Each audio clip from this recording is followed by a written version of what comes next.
안녕하세요, 여러분. 저는 그날의 기억이 아직도 생생합니다. 살을 애는 듯한 추운 겨울날이었죠. 낡고 해진 코트깃을 단단히 여미었지만 추위는 뼛속까지 파고들었죠. 은행에 들어섰을 때 저는 희미한 한숨을 내쉬었습니다. 아무도 저를 쳐다보지 않았죠. 80세 노인이 낡은 옷을 입고 느릿느릿 걸어가는데 누가 신경이나 쓸까요? 입구의 경비원은 저를 한번 흘끗 보더니 고개를 돌려 휴대폰만 보더군요. 등 뒤에서 웅성거리는 소리가 들렸어요. 저 할아버지 좀 봐. 또 정부 지원금 타러 왔나 보네. 맞아. 요즘 노인들이 은행에 너무 많이 와서 귀찮아 죽겠어. 그 말들이 제 귀에 똑똑히 박혔죠. 저는 3번 창구로 다가갔습니다. 젊은 여직원이 휴대폰을 들여다보며 껌을 씹고 있었죠. 제가 유리창을 가볍게 두드리며 말했습니다. 저기요, 저 돈 좀 찾고 싶어서요. 그녀는 저를 올려다봤습니다. 대기표 있으세요? 없으면 가서 번호표 뽑으세요. 여기선 누구나 기다려야 합니다. 할아버지라고 예외는 없어요. 제가 대답했습니다. 30분 넘게 기다렸어요. 그런데 제 번호를 부르지 않더군요. 그리고 이 창구엔 아무도 없잖아요. 그녀는 비웃듯이 말했어요. 30분 기다리셨다고요? 그래서요? 여기선 다 기다려야 해요. 특별 대우는 없습니다, 할아버지. 저는 깊은 숨을 들이쉬며 화를 꾹 참았습니다. 저는 큰 돈을 인출하고 싶어요. 만약 처리가 어려우시면 담당자를 불러주세요. 그녀의 입가에 있던 미소가 사라졌어요. 그녀는 팔짱을 끼고 도전적인 눈빛으로 저를 쳐다보며 말했죠. 얼마를 찾으실 건데요? 몇 천 원, 아니면 몇만 원? 제가 미리 준비해 드릴게요. 저는 그녀의 눈을 똑바로 바라보며 말했습니다. 10억 원을 찾고 싶습니다. 주변은 갑자기 조용해졌죠. 이번 창구의 직원은 펜을 떨어뜨릴 뻔했고 근처에 있던 손님은 외쳤습니다. 방금 뭐라고 하셨죠? 10억 원요? 정말이에요? 제 앞에 여직원은 크게 웃더군요. 여기가 카지노인 줄 아세요? 계좌가 있기는 하세요? 저는 대답하지 않고 코트 주머니에서 검은색 작은 물건을 꺼내 창구에 올렸습니다. 바로 블랙카드였죠. 껌을 씹던 소리마저 멈췄어요. 그녀는 더 이상 웃지 않았습니다. 혼란과 의심이 가득한 눈빛으로 물었어요. 이게 무슨 카드죠?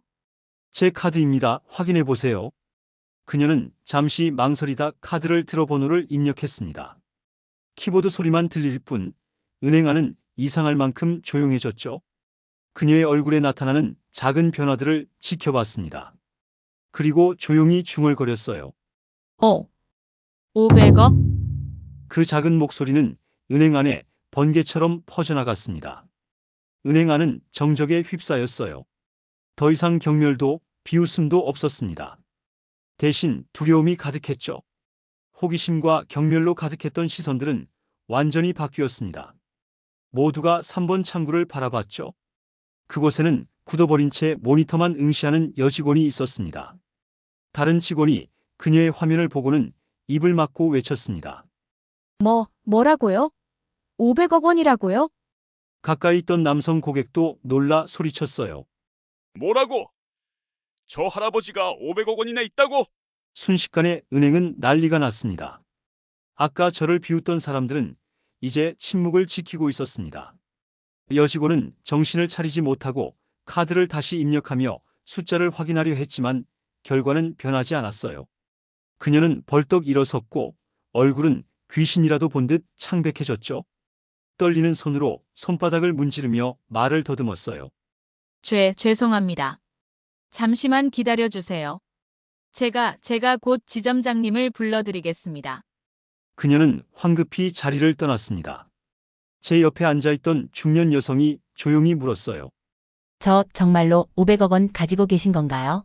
저는 미소만 지었을 뿐 대답하지 않았습니다. 몇 분 후 지점장이 나타났습니다. 검은색 정장을 입고 깔끔하게 넥타이를 맨 중년 남성이었죠.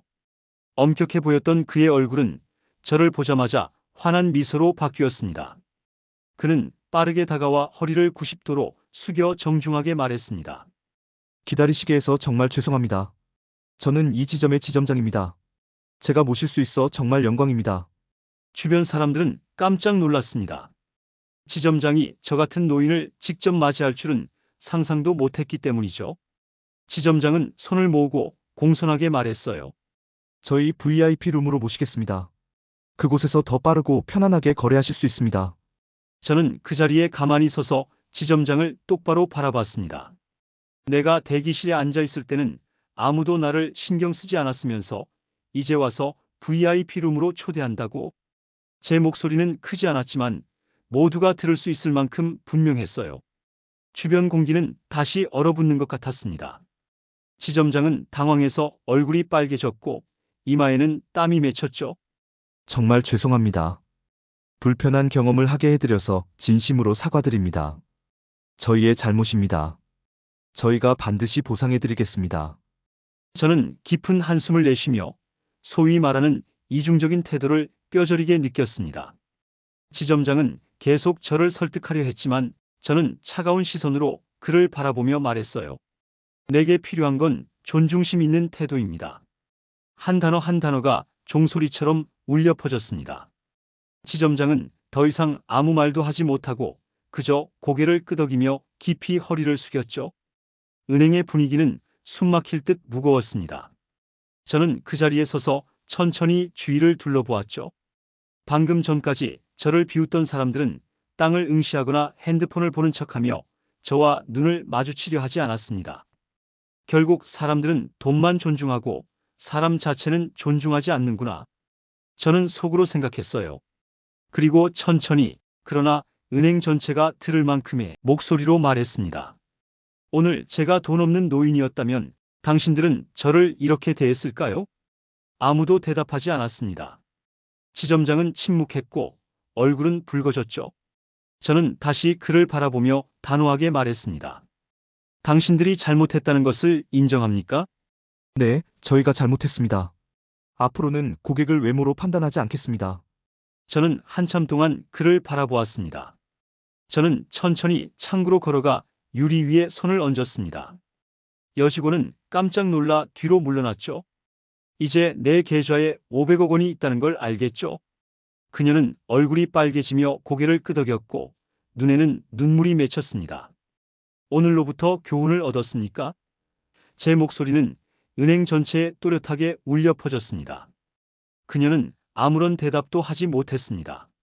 저는 다시 지점장을 바라보며 낮지만 단호한 목소리로 말했습니다. 사람은 나이가 들고 가난할 수 있습니다. 하지만 그 누구도 멸시받을 자격은 없습니다. 그 점을 기억하세요.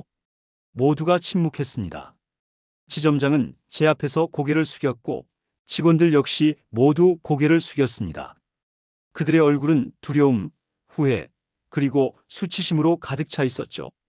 지점장은 다급하게 말했어요. 어르신, 부디 노여움을 푸십시오. 지금부터는 최선을 다해 모시겠습니다. 하지만 그의 사과는 공허하게 느껴졌습니다. 이제 와서 내 계좌에 500억 원이 있는 걸 알고 나서 사과를 한다고? 오늘 내가 돈이 없었다면 과연 그들이 이렇게 행동했을까? 저는 코트 주머니에서 휴대폰을 꺼내 변호사에게 전화를 걸었습니다. 변호사님, 이 은행의 모든 계좌를 해지하고 전액을 다른 은행으로 이체하고 싶습니다. 제 말은 고요한 은행 안을 뒤흔들었죠. 지점장은 얼어붙었고 얼굴은 굳어 있었습니다. 어르신, 방금 뭐라고 하셨습니까? 떨리는 목소리로 그가 물었습니다. 김 변호사님, 들으셨죠? 제 500억 원 전액을 경쟁은행으로 이체해 주세요. 한 푼도 남기지 말고요. 전화를 끊고 저는 지점장을 바라보며 말했습니다. 지금 들었습니까? 저는 여기에 내 돈을 한 푼도 남기지 않을 겁니다. 지점장은 제 앞에 달려와 무릎을 꿇고 말했습니다. 어르신, 제발 다시 한 번만 생각해 주십시오. 저희가 잘못을 만회하겠습니다. 그의 목소리는 떨렸고 눈빛은 공포에 휩싸여 있었습니다. 저는 쓴웃음을 지으며 말했습니다. 제가 대기하고 있을 때는 아무도 제가 무엇을 필요로 하는지 묻지 않았습니다. 그런데 이제 와서는 모두가 나를 둘러싸고 마치 내가 왕이라도 된 것처럼 행동하네요. 저는 여직원을 바라보며 물었어요. 아까 저에게 뭐라고 했는지 기억합니까? 저를 비웃고 제가 여기 앉을 자격이 없다고 했지요. 그런데 지금은 어떠십니까? 그녀는 떨리는 손으로 얼굴을 가리며 눈물을 흘렸습니다. 죄송합니다, 어르신. 정말 죄송합니다. 제가 잘못했습니다. 저는 고개를 저으며 말했어요. 죄송하다고요? 무엇 때문에요? 오늘 제가 돈이 없었다면 저에게 사과했을까요? 아마도 저를 계속 가난한 늙은이로 여겼겠지요. 지점장은 목소리를 더욱 낮추며 거의 간청하는 말투로 말했습니다. 어르신, 정말 죄송합니다. 어르신은 저희 은행의 중요한 고객이십니다. 제발 계좌를 해지하지는 말아주십시오. 저는 희미하게 웃으며 고개를 저으며 힘있는 목소리로 말했습니다. 당신들은 오늘은 나를 무시했지만 내일은 또 다른 사람을 무시하겠죠. 당신들의 오만은 절대 변하지 않을 겁니다. 저는 지점장에게 가까이 다가가 그의 귀에 속삭이듯 말했습니다. 후회하세요. 당신들은 절대 돌아오지 않을 고객을 잃었으니. 저는 천천히 등을 돌리고 걸어 나갔습니다. 그리고 출입구 바로 앞에서 멈춰 뒤를 돌아보며 그들을 마지막으로 바라보았습니다. 오만함을 지키는 것은 당신들의 권리입니다. 하지만 다른 사람의 자존심을 짓밟는다면 그 대가는 매우 클 것입니다. 나는 은행에서 나와 차가운 겨울바람이 얼굴을 스치고 지나가는 것을 느꼈습니다. 춥다? 하지만 내 마음은 그렇지 않았습니다. 내 걸음은 하나하나가 느리고도 단단했습니다. 더는 두려울 것이 없는 사람의 발걸음이었죠. 그러다 문득 나는 웃음을 터뜨렸습니다. 가벼운 미소였지만 그 속에는 보이지 않는 강한 힘이 담겨 있었죠. 나는 사람이 붐비는 거리로 천천히 발걸음을 옮겼습니다. 처음으로 나는 느린 삶의 아름다움을 깨달았어요.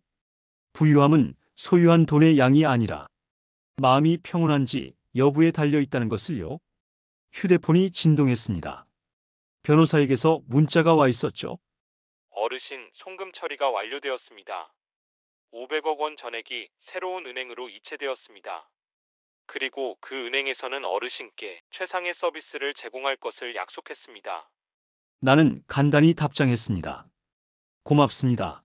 김 변호사님. 나는 길가의 작은 가게 앞에서 멈춰 섰습니다. 한 소년이 바쁘게 빵을 진열대에 올리고 있었죠. 그의 작은 손은 하나하나의 빵을 정성스럽게 다루었고 그의 눈빛은 세상에서 가장 중요한 일을 하는 것처럼 진지했습니다. 나는 소년에게 다가가 그의 어깨를 가볍게 두드리고 빵 하나를 샀습니다. 할아버지 감사합니다. 소년은 커다랗고 맑은 눈으로 저를 바라보며 환하게 웃었어요. 그의 눈빛에는 경멸도 계산도 없었죠. 오직 순수한 선의와 따뜻한 마음만이 가득했습니다. 나는 빵 봉투를 받아들며 마음이 한결 가벼워졌습니다. 결국 진정한 존중은 돈으로 살 수 있는 것이 아니라는 것을 다시 한번 깨달았어요. 그것은 오직 진심에서 얻을 수 있는 것이었습니다.